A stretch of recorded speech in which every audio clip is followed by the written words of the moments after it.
Hey lovelies, I just started listening to a new true crime miniseries from Wondery and Campside Media that I'm completely hooked on. It's called Suspect.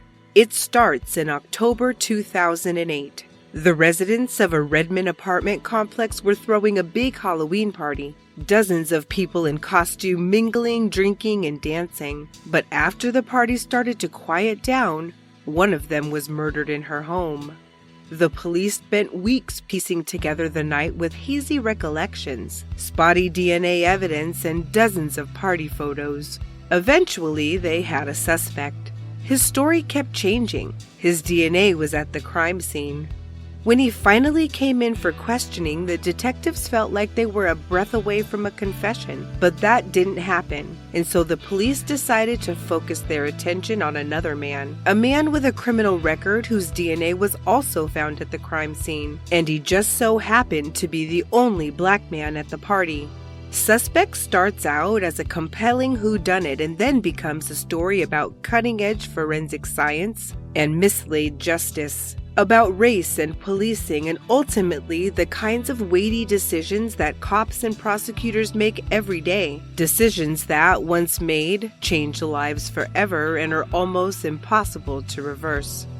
I'm about to play you a brief preview of Suspect, but while you're listening, make sure to follow Suspect on Apple Podcasts, Amazon Music, or you can binge all 9 episodes ad-free by subscribing to Wondery Plus in Apple Podcasts or the Wondery app.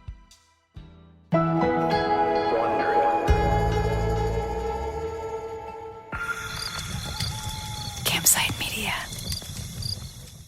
At the time of the Halloween party in 2008, Jay was in his 30s, a successful programmer. He lived in the Seattle area, but he kept in touch with a lot of friends back home, including Dr. Janaga, whose daughter had moved down the road from Jay to an apartment complex in Redmond. Very beautiful girl and very brainy, and above all, she's very caring.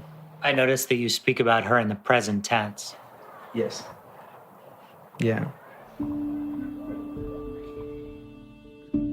3 days after the costume party at the Valley View, Jay woke up, walked downstairs, checked his phone. He saw a bunch of missed calls from Arpana's dad. He called Dr. Janaga back immediately, and he could hear his friend was in a bad place. There was no sign of Arpana. She wasn't answering her phone. Her friends, Shri and Lalitha, couldn't get in touch with her either. Jay hung up and tried Arpana himself. Nothing. I called him back and saying that it's going to voicemail, and what do you want me to do? And he said, can you go and check on her? Jay had been to Arpana's place once before, but all he remembered was that you had to walk up a set of stairs to the top floor. To be honest, I don't even know the unit number. So that's why I took the steps. Then I was knocking on the wrong door. I knocked for almost like 30-40 seconds. No one was there. Then I waited. Then again knocked. No one was replied. That's where I saw the gentleman. I don't even know who he is. The guy Jay saw coming towards him was in his mid-20s, with a goatee and sideburns, average build and height. It was Cameron Johnson, Arpana's next-door neighbor. And I asked him, do you know this girl? He said, yeah, I know. So I asked him like where she lives. By then, me and Cameron, we both were standing just in front of that apartment. Jay pushed gently on the door and a bolt fell off. Someone seemed to have bashed it in. The lock was broken and there were splinters all around the jamb. Then I turned to Cameron. I asked like, hey, looks like somebody broke her apartment. What the hell is going on, right? So can you come and help me out? And he said, okay. Then we both went inside apartment. I was yelling at her, basically. Jay was yelling, calling for Arpana, but no one was answering. The two men crossed the threshold of the apartment. Jay noticed Arpana's motorcycle helmet was on the counter, which to him at least was notable. She wouldn't have ridden her bike anywhere without a helmet. She was too careful for that. So he speculated that either her bike, which had not been in the parking lot, was in the shop, or Arpana was still in the apartment. He headed down a short hallway towards the bedroom. That's when he saw a figure. lying on the floor next to the bed.